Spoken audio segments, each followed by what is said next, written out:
दोन गोष्टी आहेत. तुम्हाला रिपीटेडली गेल्या 2-2.5 वर्षापासून हा त्रास आहे, बरोबर.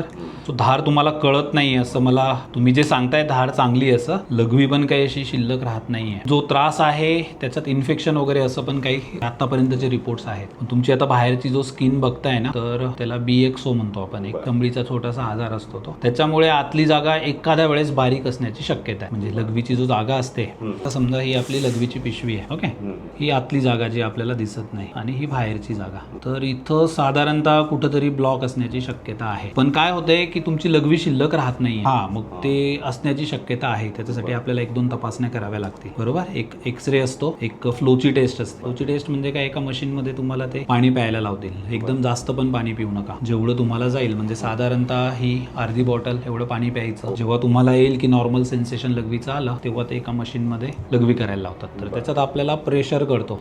याच्यात नाही दिसत आम्हाला. सगळ्या टेस्ट घेऊन यायचं. किती दिवस झाले त्याला करून? तर आपण एक क्रेश करून घेऊयात ती टेस्ट, ओके. त्याचा क्लिअर कट कळेल म्हणजे तुमचा फोर्स कसा आहे, लघवीला किती टाइम लागतोय.